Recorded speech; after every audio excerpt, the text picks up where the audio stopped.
Welcome back to Bonded by Bravo. I'm your host, Amy, joined by my co-host, Dom Jen. This might be like the first time this month that it's just been us. I know. So get used to it, people. Yeah. We had some guests and we loved them and they were amazing.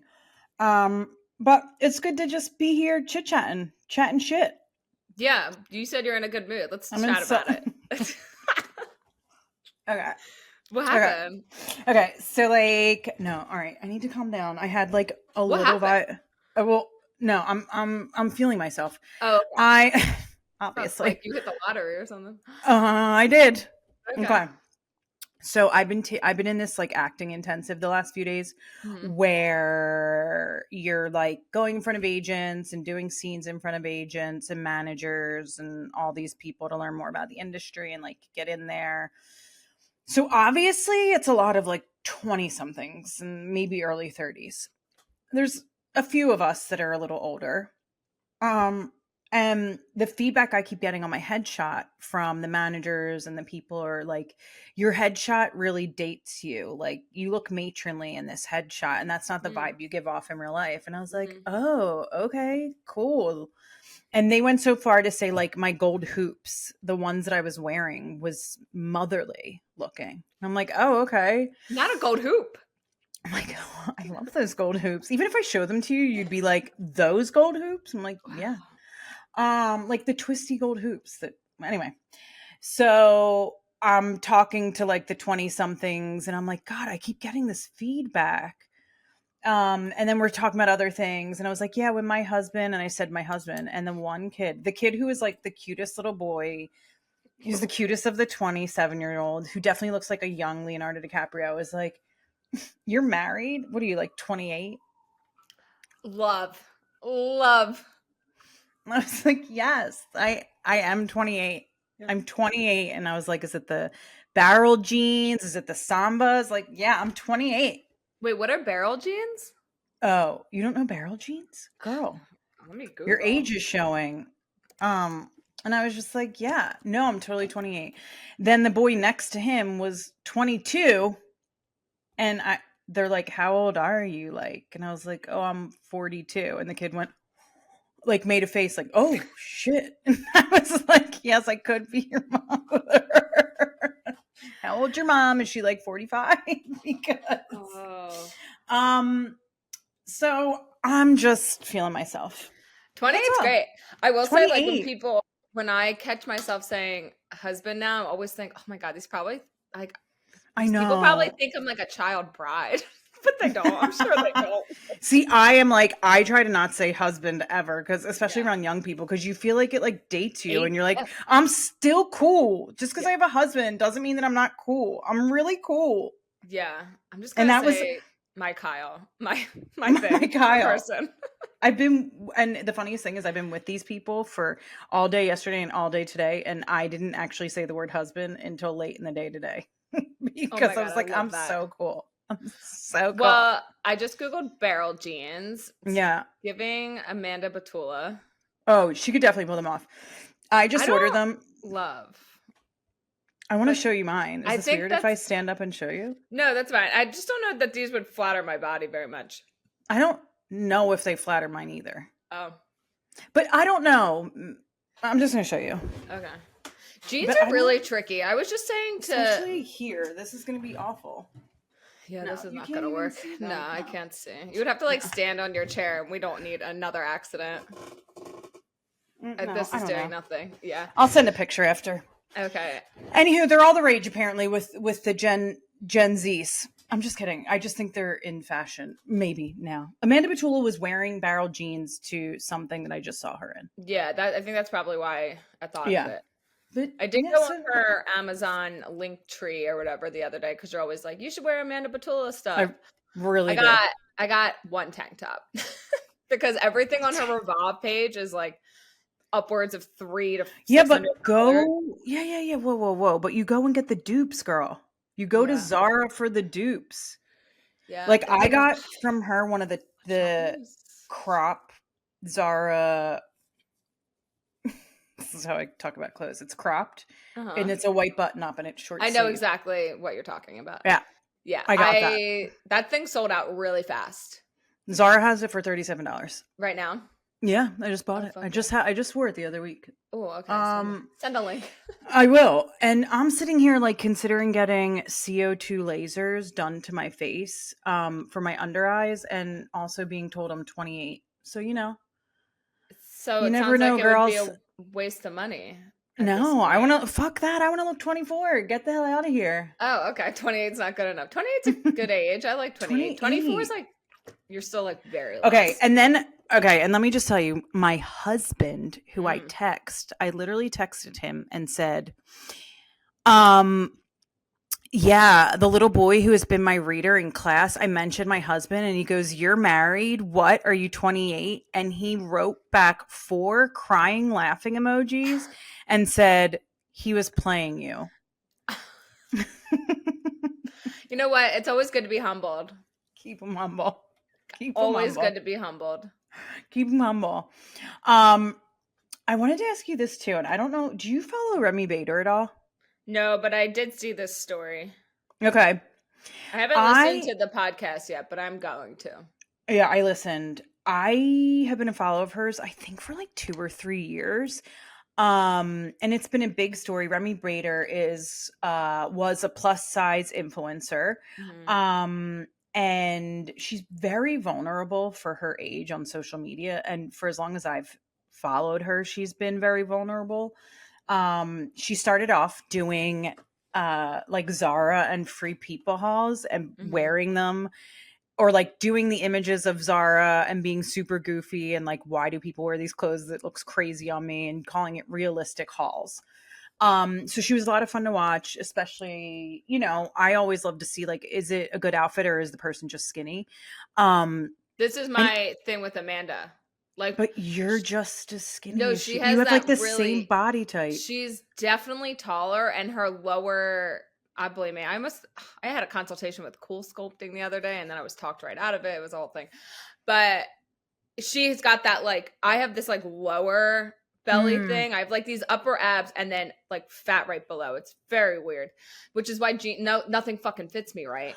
But that's why like so much of the Amanda stuff, because her torso is so long and I just do not have that. Yeah, instead you have like 6 feet long legs. It must suck. I'm just kidding. Everybody has their body stuff, which is what I'm about to get into. Yeah. So anyway, Remi Bader has lost a significant amount of weight. And if you're one of her followers, about a year and a half ago, she went on and said, I'm not going to be talking about my weight anymore. It's not good for my mental health. I don't want to talk about my body. I've received a lot of hate for it. So I'm going to keep doing my stuff, but like, I don't want to talk about my body. She went through a breakup, and then you could tell she started losing weight, and a lot of weight. So obviously, was it coming off gradually, or did it feel like it was all at once? I feel like it. I mean, it's been a year and she's lost 140 pounds. I mean, she had a lot.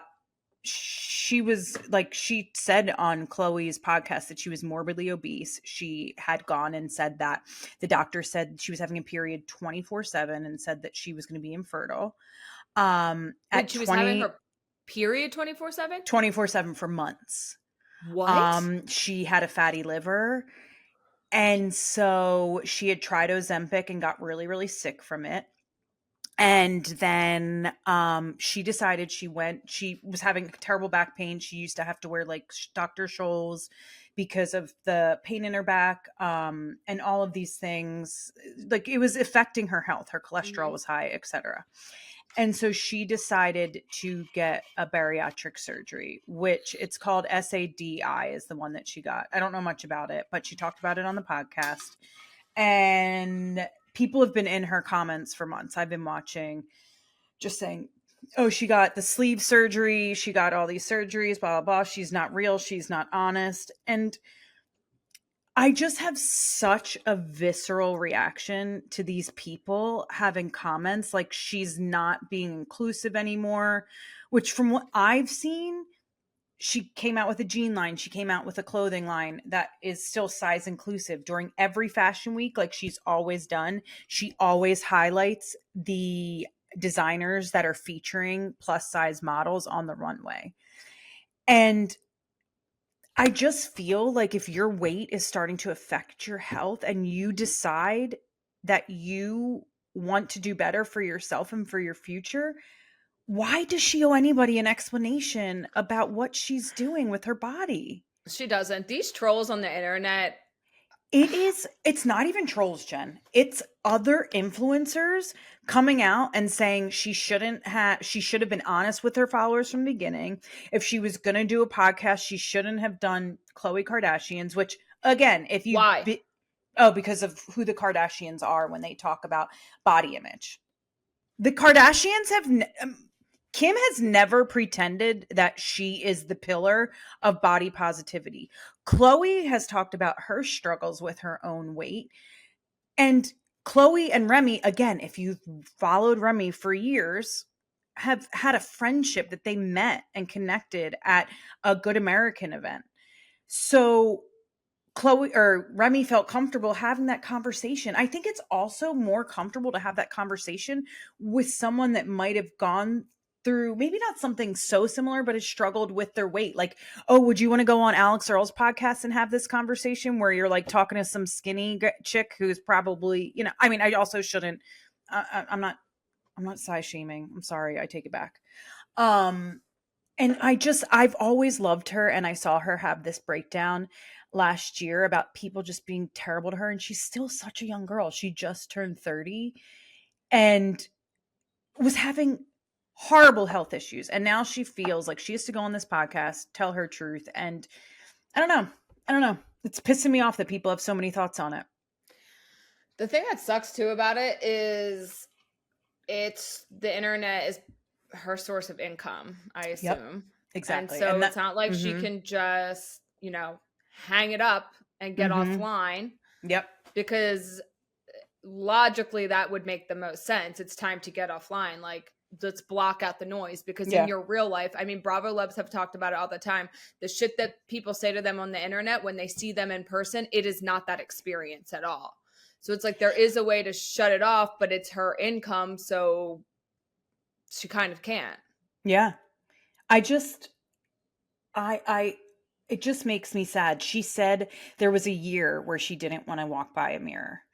And as someone who struggled with my own weight specifically in the last year, you know that I started a GLP-1 back in June, and I've been weird to talk about it on here. Not that like we have thousands of followers yet that I think would judge me, but there is a stigma against people who are losing weight right now. And it's like, I was so uncomfortable in my body. I had gained a bunch of weight after having thyroid surgery. I didn't have half of my thyroid, which regulates your metabolism. A million things were going on. And I was so uncomfortable in my own skin. I didn't even recognize myself. And when she said that there was a year where she didn't want to look in the mirror, that was me. I wouldn't walk past mirrors. I wouldn't look at them because I did not recognize the person there. And I feel like I'm saying this out loud to say it to myself too. Like the way that we talk about women's bodies in public spaces, it just, I don't know. I don't even know what I'm trying to say. No, I mean, I think you're just trying to highlight the bravery that she, that she kind of came out and talked about it, even though she really doesn't owe anyone anything. Right. I don't know. The whole thing is so complicated too, because I think it was like Nikki Glaser had said it, and then Khloe Kardashian referenced it in the podcast about Heather Gay saying, people just treat you differently when you're more attractive. When you're thinner, that's what they said. When you're thinner, I think Nikki said that she had some because Nikki was always thin, but I think she had some I don't know. Whatever. She did some. She talks openly about it. Yeah. Yeah. And I think, I mean, even Brianna Chicken Fry has been really open about all the stuff that her before and after photos are wild to look at. But if that makes you feel good, get after it, girl. Right. But I think it's true. No, it's true that people do treat attractive people better, right. which is so sad. So then for the internet to come down on her about changing her appearance, it feels so unfair, because it's like, well, why wouldn't if you had that opportunity and you had the finances to do it and you were in that position and you knew what the other side looked like because you see it, because you're alive on planet Earth, wouldn't you take that opportunity? She said she's been treated differently in the fashion space ever since she lost the weight. I mean, course. That's what she's in. And I would bet even in meetings, like Alex Cooper, yes, she's like, she was doing well with Barstool, but she's hot. And I do think that played into her success. I really do. Of course. And I'm not mad at that. Get your bag. But this is what happens. And people want to talk out of both sides of their mouth. And they want to say, and also like she's open about the health risks that she was having, like infertility at 28. The period thing is really crazy. But this is what happens. Right before I had surgery for my thyroid, TMI, but I had my period for a month and a half. And I said to my doctor, what is going on? And she's like, wait until everything happens with your thyroid and you get it taken out. And I was like, okay. And then it just went back to normal. It's crazy. Like, your body's telling you. Part of it that everyone just needs to shut the hell up is this is her health. Like, it becomes life or death at some point. Right. And obesity is, at certain points of it are unhealthy, but if you're being monitored by a doctor and you're able to live a life and you're doing the things and your doctor says that you're healthy, but her doctors were telling her the opposite of that. And to see her life change more for the positive, I mean, she can do whatever the hell she wants. Yeah. Moral of this story, right? Moral of this story, I just think it's so brave for her to come out on a public platform and talk about this. I think a lot of women will be able to relate to many things that she said if they've been part of their health journey. And I also think GLP-1s are going to change the trajectory. Like, they're going to change the health system. They're going to change the future of a lot of diseases and cause of deaths for young people, for middle-aged people, for old people, any obesity causing disease, it's going to change. So get used to it, I think. And I'm real happy. If you're considering doing it, do it. It honestly, it's changed my life. Yeah. It looks like Amy Schumer she's back on one now, like a different one. She had a hard time with the Ozempic. Yeah. But is now on the one that Scott dissected, Manjaro. Yeah, Manjaro. Yeah. So she's back on it and is having a much better experience with this one. Yeah. There's no judgment. No. And if people are judging, they're the haters. That's what I said to someone today. The haters are always the loudest.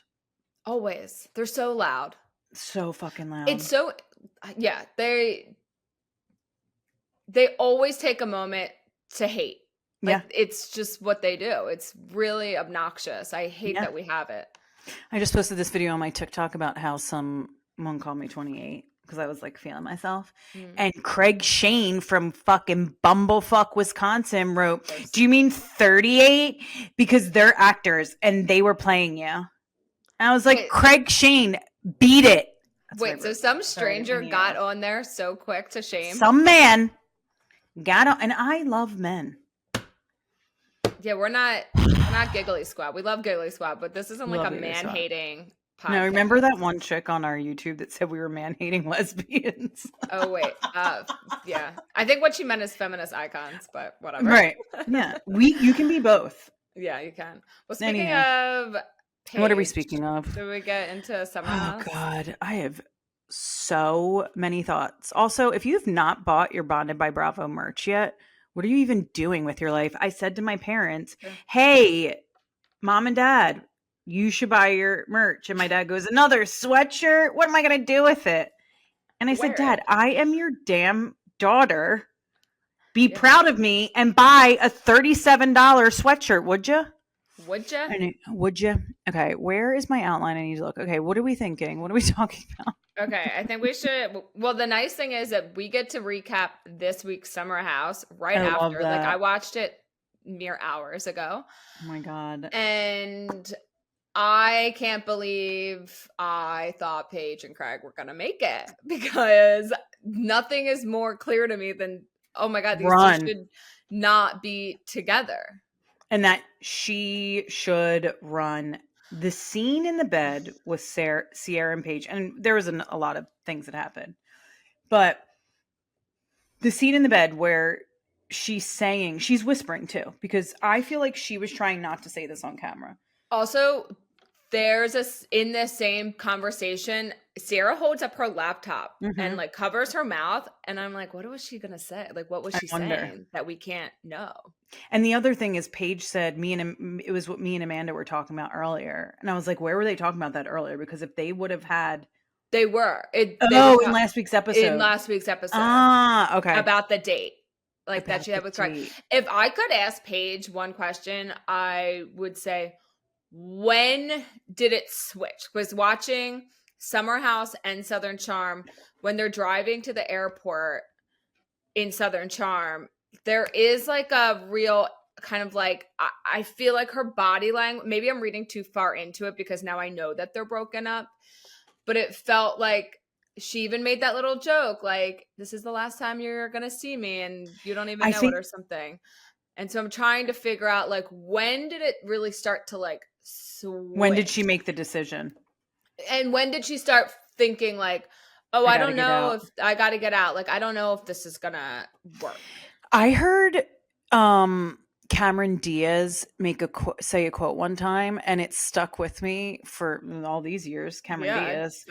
She said, I'm so ready. What is it? She said it takes women twice as long as they've been in the relationship. Like, that's the amount of time they've been in the relationship. So like, if you've been or like half the time they've been in the relationship to make the move.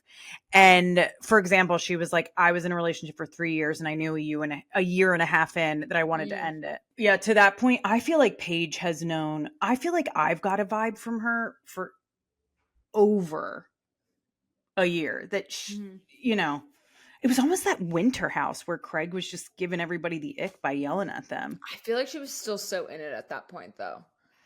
In it? Because she wasn't having the success she's having now. And I think they're playing this success. Saw that coming either. But like, also they're playing this success like that's the reason. That is not the only reason. Yes, Craig couldn't. I mean, what she said about how he can't hype her up. Yeah, I have that. That was big. I was really thrown off by that. That what did he say? Like, I won't say it on camera that you're busier than me. Why though?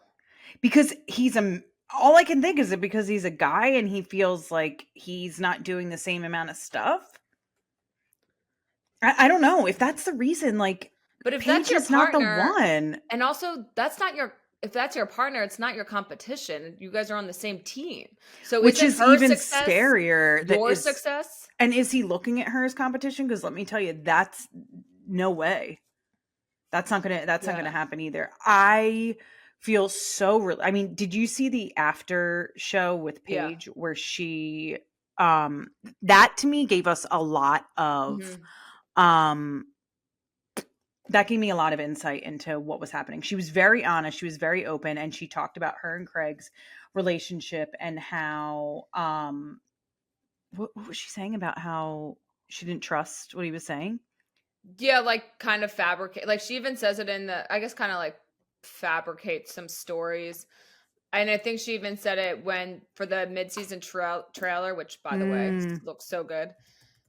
She says when she's having the sit down couch combo and they pick cameras back up. I love these scenes. And I know. They're the best. And she says like, I just wish you would, or he says, I wish you would have waited till you saw the ring. And she was like, and this is why we're breaking up, because I don't even know if you're telling a lie right now. I don't even know if you're telling the truth. Like, is this just some way to like keep me, going sort of. Thank God they didn't get engaged. No. And also the old Craig came out on this season of Southern Charm for me. And what she said on the after show, I just looked it up, she said she felt like he was a bit of a hater. Could you imagine if your partner was all of these big things are happening for you in a way. When people act like this in a relationship as men, this is another way to control situations. This is just another controlling boyfriend. Also, she said it, like, he could have been at one of those 35 shows. I don't know that I think we saw him at one of those shows. And also, why was he talked about the tour over and over and over and over and over again. Your girlfriend is about to go on a 60 city tour for her podcast. That's probably making her, would you say millions of dollars? Yeah. Yeah. Like her and Hannah, the things that are happening. Oh my gosh. And then Hannah on Jay Shetty's podcast. Have you listened to that? No. That one was so good. I know. Craig also showed old signs, like old Craig signs, I think, in this episode of Summer House as well with Kyle. Oh, I didn't like it. Yeah. I didn't like it. I mean, I still, look, I don't fuck with Kyle at all. And I almost thought But I think, and I don't think that Craig owes Kyle anything. I don't. Agreed. I don't think that they have a friendship outside of Paige or outside of Bravo. I just don't. I don't think they're hitting each other up when he's in New York and they're going to grab a beer. I don't think that's happening at all. So I don't think Craig owes Kyle anything. But it's not that I was like siding with Kyle in this moment when they were having that conversation in the pirate, whatever, when they're like on the boats. Yeah. Whatever. Like this, they're so like the conversations that are serious are always so unserious because they're like their costumes and stuff. But I was seeing Kyle's point of view in that, like, the way Craig sort of handled it was wrong, and not being able to separate. Yeah. I don't know what I'm trying to say. No. I also think that Craig, even if Craig didn't owe Kyle anything, he kind of did owe Paige something. And the way that's his partner, and these are her castmates, and you know that this is a big source of income because you are also on a show, and to put Paige in that situation as her partner, as the person that should be like making her life less complicated when she's already done this once with Hannah and Amanda and Kyle, that she for the sake of Paige, he should have handled this so differently. And maybe this waited for that response from Kyle, whatever that would have been. And I agree that Craig doesn't owe Kyle anything, but if it happened the way that Kyle's saying, because we have to, Craig has been a little bit of an exaggerator, and you can't always trust what he's saying. The girl that was with him for 3 years just went on a show and said the same thing. If it actually happened the way that Kyle's saying it happened, then I can't believe I'll say it, but I would be on Kyle's side. So Kyle's saying, I hear you have an offer. I hear you have an opportunity. I'm not trying to come for your money. Give me a day to counter that. Go ahead. What are you going to say? No. And I just think, like, if that's what really happened and Craig was like, no, because the deal was already done, then Craig should have been honest. I don't think Craig knows what to do when his back's up against a wall. And so he just runs to the defense and comes at the throat. He also is so aggressive. Sold on his own, like, thought. Yeah. Like, he doesn't understand that because he doesn't understand that, like, how it could be perceived as wrong. And he says it's just business. Yeah. What I do think is where I'm kind of siding with Kyle a little bit is this does affect Loverboy. Like, it is Kyle. And I mean, it's Kyle's business. And I don't know how many business partners he has, but it sounds like what we can kind of gather is that Craig is definitely more in a partnership situation with all of Sewing Down South. He's like the face. He's not the one like crunching numbers in the office, working long hours all day. I think Kyle really is the guy doing all of those things. Yeah, and right. And Craig pulled all of Loverboy out of his stores. And people, what was that conversation? So happy. And on top of that, Craig was, at that time when this all went down, Bravo's sweetheart. So if he's going head to head with Loverboy, where so many of us don't fuck with Kyle, and that's Kyle's fault. Yeah. But for Craig to say, oh man, it's just business. Well, yeah, you directly fucked with his business. So Kyle has a right to be upset. You took all of the lover boys out of Sewing Down South, which is a Bravo community. Like that's where Bravo, something about her has it. Tom but does he know? See, this is the thing. When he went and had that sneaky little conversation with Jesse and West, I was like, I don't know if Kyle actually knows that Craig did that. But how would he not know? Because they would get after it happened. But in the moment, like, did he have that conversation with Kyle? And I didn't like that he was going and talking to these other guys that he barely knows about this situation, like trying to like go around and tell his side of the story. It was really messy. Yeah. And I just don't think Paige is not that girl. She's not that girl. Also, the other thing I was thinking, to be this messy and not be drinking. He was drinking at the show. Didn't you see that? Wait, where? At the show? In the party this week. He was drinking. Oh, I thought he would for sure not be drinking at that party, because I think this is when Paige gets the most anxious with him drinking, like around Kyle, around the Summer House cast. I wonder if he has to like take it easy, but he took a shot or something. There's a video of him like he was taking something from someone's drink. So that, yeah, I mean, it's not my business, but I am confused about his not drinking journey then. Yeah, maybe because I thought for sure this would be the place, especially since, you know, it's been confirmed that he got kicked out of Amanda and Kyle's wedding. And from what I hear was like he got into an altercation with Amanda's brother. Oh, that's what happened. Maybe doing some stuff up in the bathroom, which it was a bathroom that was not for guests. See, this all makes sense to me. This all makes sense to me now, because that's probably when Paige decided. But they had just started. They were barely together then. They had just started dating when they weren't even officially together at that wedding. Oh, God. It's getting worse. Okay. Moving on. I think we're going to see more. What did you think about Carl's friend? I don't want to shame anyone, but what's happening? You know what? God bless them. We don't even have to comment on it. I feel bad. We've seen Carl with like the hottest chicks. Like he gets chicks, and I'm just like, Carl, get back in the game, boo. The lemur energy. The lemur. It's also like watching sober people flirt. Like Carl, it was so uncomfortable. You could tell that he was uncomfortable. I know. I kind of felt bad. Yeah, it was. I'm having a resurgence of a crush on Carl, which I wasn't expecting. Yeah, I don't love that. I know. He's no, I don't. I never found Carl attractive though. He's like 6 foot. Are you kidding? He's literally 6'5". I just was never attracted to him. Never really any of the summer cast guys. I think the women are just stunning.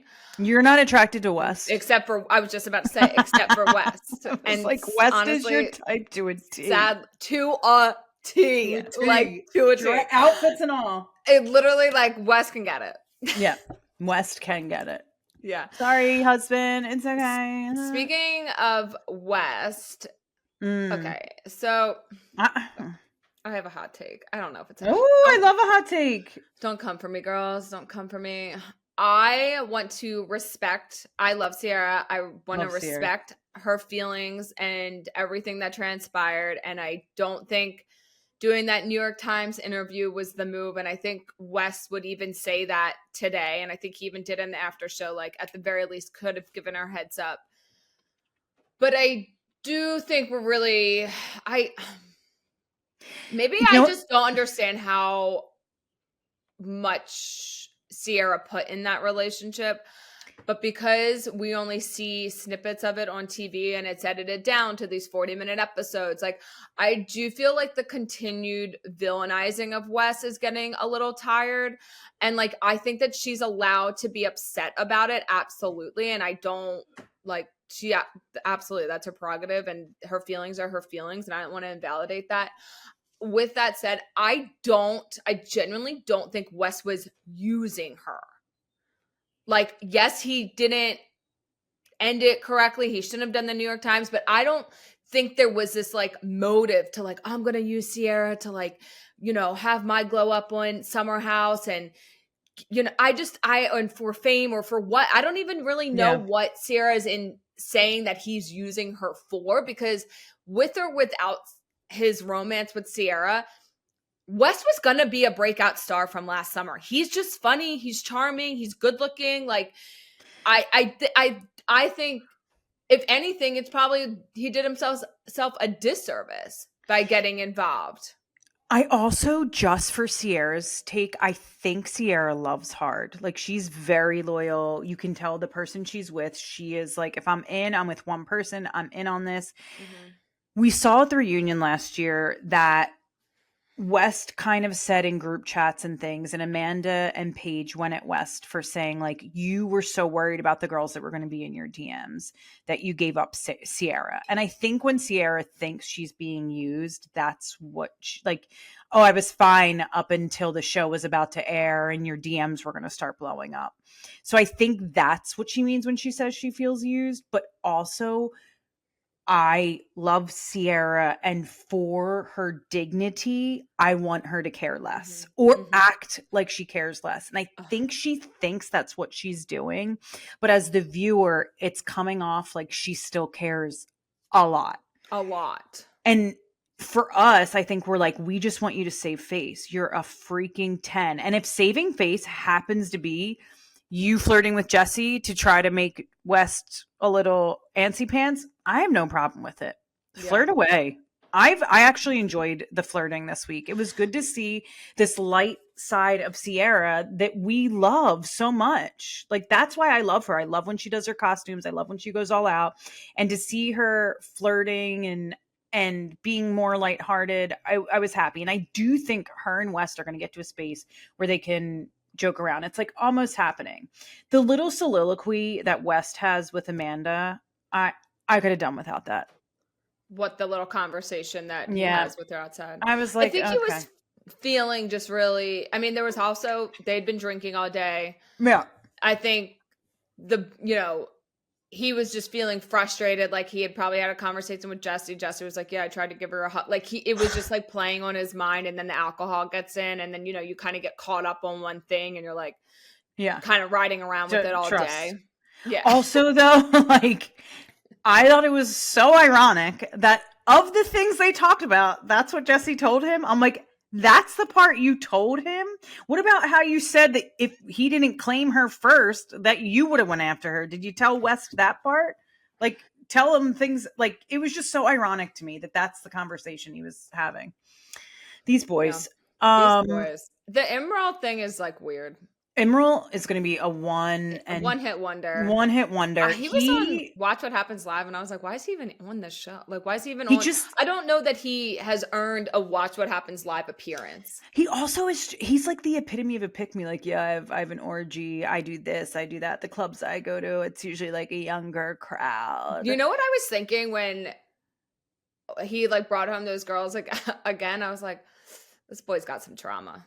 Like, that's all I thought. I was like, I know exactly what his trauma is. I could tell you now. I literally could tell you his trauma. There was honestly one part of me, like one little tiny, tiny ounce of me that was like, I almost feel bad for how fucking insecure this guy is. I know. It's like go out and do this. Like, he was the ugly duckling in high school, without a doubt. And maybe he went to college, and maybe he had a little bit of a glow up, and he started getting some puss. And basically, all he's doing now is overcompensating. It's so evident.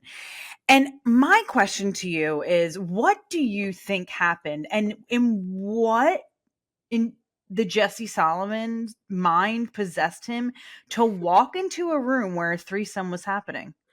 I truly have no idea, but I don't think anything else happened. Like, the producers on Watch What Happens Live, I guess a producer like clocked how many minutes he was in there. 37 minutes or something. I truly don't think, like, I feel like he was just like fucked up and like in the room, like giggling, basically. Why would he go in the room? This is so weird. This is a high school thing. I also think it's weird that he went into the room, but I think Jesse and West get into this like very high school boy mode, like energy, like they're like, yeah, like they're just broy. Like, yeah. And I think he thought it would be funny. And then like next thing you know, he's like in a room with a foursome and it's like a little less funny and 37 minutes is up and he's like, I gotta go. I genuinely. Now, if you were Lexi, how would you feel about that? It's so, okay. So they were asking about this on Watch What Happens Live. I think when you're hearing it from like the way that Lexi, I think, finds out is like it's being talked about and that's how and that would really, really piss me off. And I think when you're not in a scenario, like when you're not there for something that you hear about, this picture comes up and it's like you're going to like it's the worst case scenario situation and he was in this room with this girl and you're blowing it so up. I think I get it. Like I get that Lexi would be pissed 100%. Off 100% because you're not there and so you're even spiraling. Even watching it back, I wouldn't feel confident. No, still not great. Still not great. I totally don't blame Lexi for being pissed off about that. Yeah, if I found out that the guy that was FaceTiming me all fucking day was getting his toe sucked in the middle of the night in a room with a foursome, right? Yeah, I'm burning the house down. Right, and he walked into a room where a threesome was happening. Like that to me, right there, red flag. Yeah. Lexi, run. And we see in the preview, she goes, "You're gonna make me look like I'm being a psycho when you did this," and it's so unfair. She's so right. Jesse Solomon seems like he's going to have a lot to answer for. It does because it seems like they're at dinner and even Gabby's yelling at it. Is that her name? Oh my God. Okay. Yeah, Gabby. Sorry. I do like her. I just, she's like kind of a recurring It's like Lindsay's character. Friend. Yeah, that's what you just keep thinking, Lindsay's friend Gabby. Yeah. She's always like in the background. I would like her to do more or do something. Yeah. She's probably not going to be on next season, I would imagine, especially if Lindsay's going to Real Housewives of New York. Yeah, maybe. Well, yeah, it was an interesting. It was an interesting episode. Also, that's gross that someone sucked his toe because he did say he was outside all day. Oh wait, the other thing, love you, Ciara, but when she was, I almost texted you. When she was laying in bed with all that yellow body paint on the bed and Paige had her shoes on the bed after being outside all day. You would have died. No. And I just kept looking. This is so funny that you said that about the body paint because my ADD was watching because in the beginning she's at the end of the bed. Then she's at the top of the bed and I'm like, did any of that yellow paint transfer under that comforter? That's like all I was thinking about. And then there's like a scene by the end of the night and she doesn't even have the paint on anymore. I'm like, how'd you get it off so fast? Like if it comes off that fast, it's definitely on the comforter. Yeah. She kills it in the costume game. I know. Kills. She's so good. Yeah. It was funny on the after show though when they started asking Jesse about Paige or something and they're like, she's probably going to date a Yankee. And I was like, this was so good. I commented on someone's page. So in the after show, they said there's been chemistry between you and Paige. Do you find her attractive? And he's like, oh my God, absolutely. And then they cut to Paige being like, Jesse has texted me 3 times saying this summer is going to be so much fun. And I'm like, okay, relax, Jesse.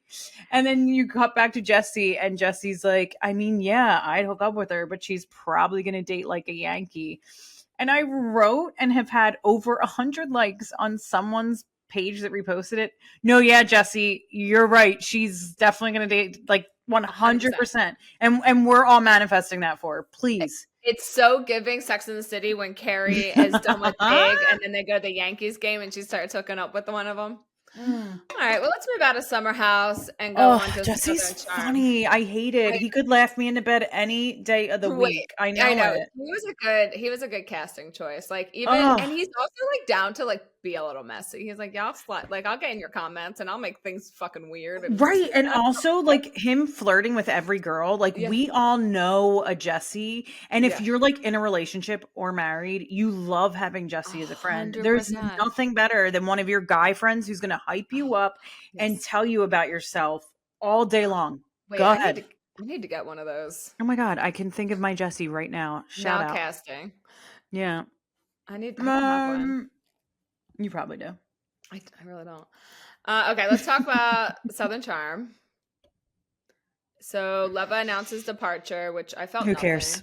Yeah, No one cares. Leva, who's Leva? What did she say this season? Nothing. She said nothing. Literally nothing. Nothing. And the other thing I just want to point out, okay, this Venita JT storyline. Another the way I don't care about care. This is so telling of how unengaged I am with both of these people, because if this was kind of, if you think of like if it was anyone else, this is like kind of, there's like a lot to follow. There's stuff online, there's Reddit, like there's all these things revolving around this storyline that I would normally be so invested in, but I genuinely don't give a shit about either of these characters. But also Southern Charm is at the VPR phase. I know, I was thinking it when I was watching it. Where it's like, we are going to have to do something. Yeah. We're going to have to spice things up because it's not giving the same drama. I mean, nothing can recreate the Catherine and Thomas Ravenel drama for years. That was so much fun to watch. Sorry, Catherine. Yeah. But it's just like the storylines this season weren't there for me. They weren't. I don't think they were there last season either. Everyone being mad at JT, that also just wasn't.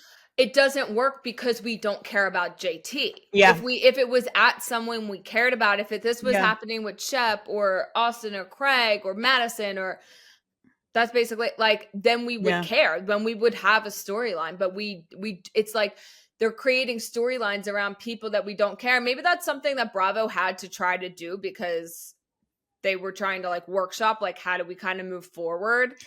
But it flopped. It didn't work at all. And the other thing that I'm really freaking annoyed by is all these women on this show hyping Molly and Shep up.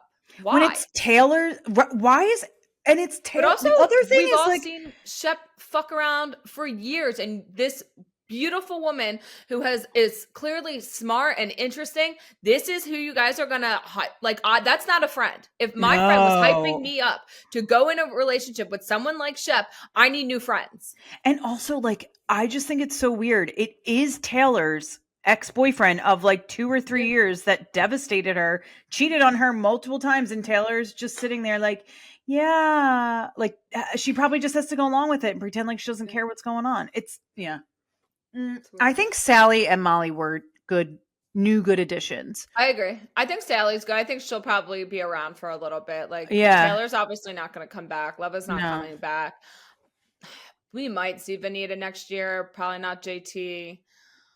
We need new faces. We'll definitely follow. Also, Rodrigo is, I'm sorry, but he's a drunk. Every time I see him on TV, he's slurring his words, trying to get his nose in a business that he doesn't believe, like, shouldn't be there. He always looks so schmammered. I kind of like him. I knew you were going to say that. I thought it was, like, to me, Venita going after Ryan in the end scene. I'm like, girl, you're grasping for straws and you're in the wrong place. This man had no ill will towards you. That was a really uncomfortable scene. I felt like Ryan was like physically shaking. Well, he's being called out for being a racist. I know, but his face was so red. I don't know that he knew what he signed up for. Yeah, I like him too. I don't have any feelings, I guess.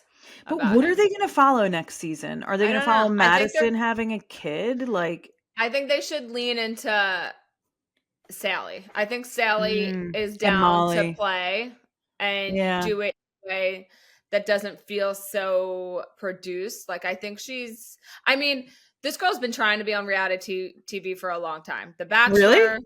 Yeah, she was Bachelor, then Southern Hospitality. Now she was on Southern Hospitality? Mm-hmm. She was the one that hooked up with Joey Bottles.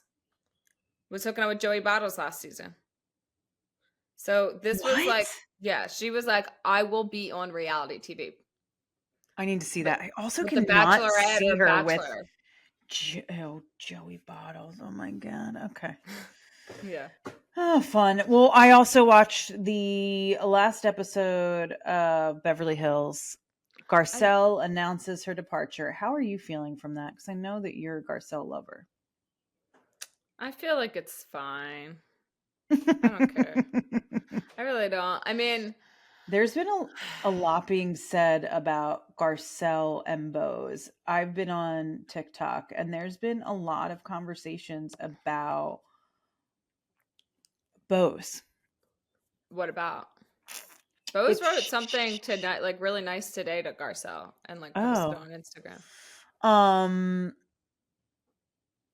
Yeah, it's interesting. They're basically saying Bose isn't a girl's girl, or yeah. I think it's more than that. And I think the conversation that I've seen has been from other Black women saying that there's a feeling about Bose that Garcelle doesn't feel supported by a fellow Black woman. And I think Garcelle commented or posted something on her Instagram similarly, that like, you know, just because we're both Black doesn't mean that she immediately has my back. And I think she felt betrayed by Bose in some ways. That's what the internet is saying. But again, as two white women, it's not like we could enter that conversation or understand what that's like. No, we cannot. So I don't want to it's an interesting, but it's like an interesting take from like an outsider's point of view. And it makes you like think like, oh, is Bose being calculated? I don't know that she is. I think she really just didn't agree with the way Garcelle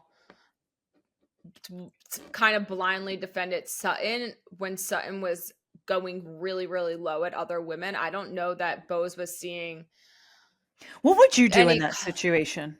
What? Like if you're in a group setting, I'm like, this is a real question. If you were in a group setting and one of your closest friends is getting downright dirty, but it's one of your closest friends, would you speak up or would you deal with the aftermath? Would you be like, yo, shut your mouth? Or would you? I think in the moment I'd be like, let's say it was you, I'd be like, yo, Aim, real quick, come with me to the bathroom. You'd try to break it up. I would remove and be like, yo, this is not like, this is not chill. Like what? Yeah. Take a breath. Like, let's just like kick it here for a moment. I think you're going a little low right now. Like, you know me, I'm not that confrontational, but that was downright dirty. And that I'm definitely not. I would rather be somewhat confrontational with my friend than have my friend attack someone that dirty. Right. And also you know that your friend's like embarrassing herself in a way. 100%. And we're on national television. Yeah. We're going to the bathroom, girl. Right. Let's take a break. Take a beat. Yeah. And it's like also like not knowing the space and how they can navigate that. Are they allowed to go take a bathroom break or are they being forced to continue? I don't know. I would just never allow my friend to say, like when she said my wallet's bigger or something, I would have you gotta under the table or smacked on the arm like, yo, there's not one part of me that wouldn't. And then I would deal with the aftermath of my friend maybe feeling being mad. And I would have to be like, well, that was absolutely not okay. Right. Like I can't defend that behavior. Right. And if anything, I'm looking out for you because you were looking like a fool. Yeah. Sutton acting like she's getting ganged. I don't love a gang up. Okay. But here's Sutton does this. No, it's just Sutton does this to herself. She never wants to take accountability for any of the things she says. And she's one of those people that when you point them out on their thing, they say, well, you did this. Mm-hmm. But we're talking about you right now. Yeah. Let's look inward and let's see. And from my therapy, I've learned that when people do that, it's because they're carrying their own shame inside. They can't handle the shame of, like, they can't handle people's shame being put on them. So they're going to retaliate. When she started doing the whole victim dance while simultaneously being like having this superiority complex I was like, what the fuck is going on? You're sitting here saying how much better you are than everyone else and your pocketbook's bigger and you have more money and you'd be mad if someone was looking at your life and they're going through the worst time in your life while also trying to play the victim. Felt so disingenuous. Yeah. And the only thing that I was thinking in that moment was like, oh, like, is she starting to, it almost like she felt as the trip was going on, I gotta turn this narrative around into victim because we are being filmed. And it almost felt like she was starting to understand how she was going to be viewed in the episodes when they were on this trip and had to kind of change it up a bit. She just acts like a little whiny child. It's like she reverts back after seeing her mom and that relationship and that dynamic. It almost makes sense the reason she acts the way that she acts. She's very childlike. She's very immature in a way. I think she's vicious. I think she's mean. Like, I think she's mean. But to me, it just comes out of insecurity. I also do not understand why she is fiending for this friendship with Kyle.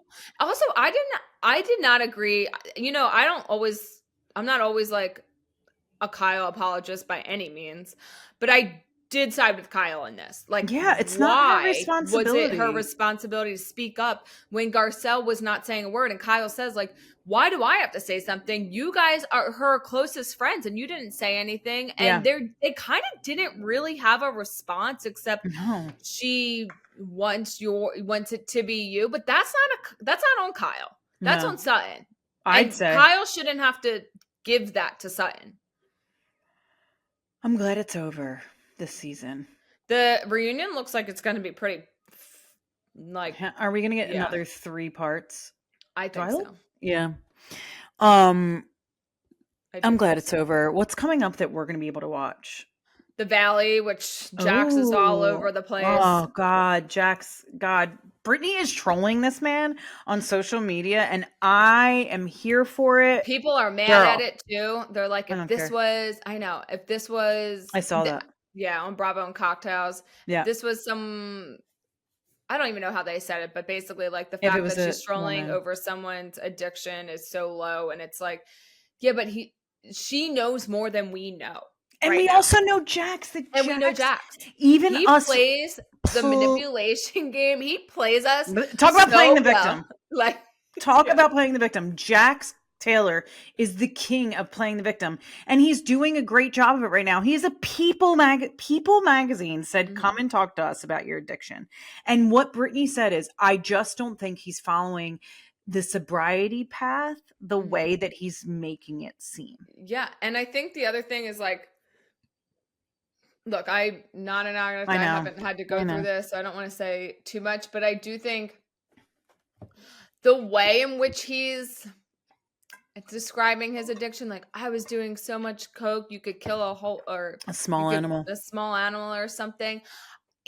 And this is only based on how we, like, this is so Jax to do it that way and, you know, really bubble it up and make it seem like so, exaggerate. He knows how to exaggerate. This is his thing. Exaggerating is Jax's bread and butter.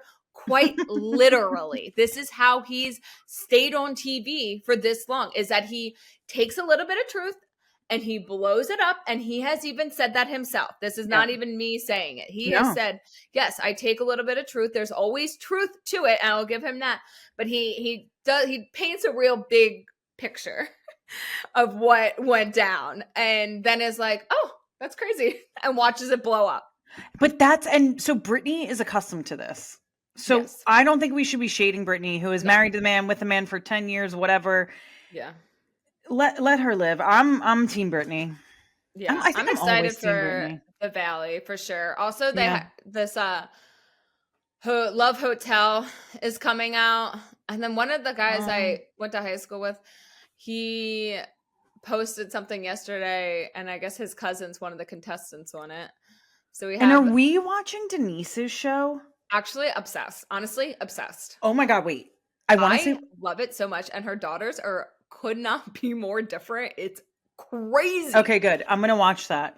Do you know what I binged last weekend? Wait, have you not seen it? No, I'm going to watch. One is an OnlyFans, and the other one is obsessed with Jesus. It's wild. Sounds like it's literally obsessed. She's like, and she like her voice is like, she's a sweet girl, but she like really found Jesus and like really likes him quite a bit. No shade.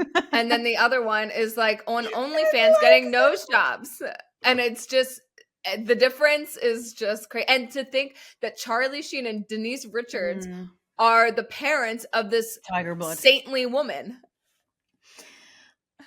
That's interesting. If you're looking so for Denise is just so out there. I love her. She really is. She's like kooky. so. But who else could have dated Charlie Sheen? She's like kooky and normal. There's like something normal about her.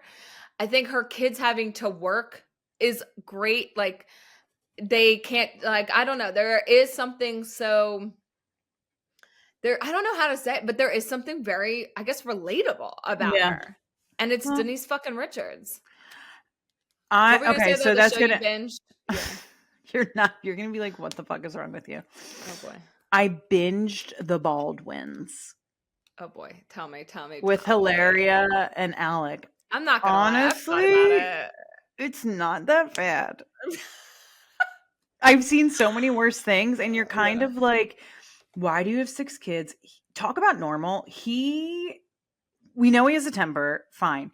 When you look at the things that he said tempers about, it's been like paparazzi in his business. He, the whole thing that happened on the set of Rust.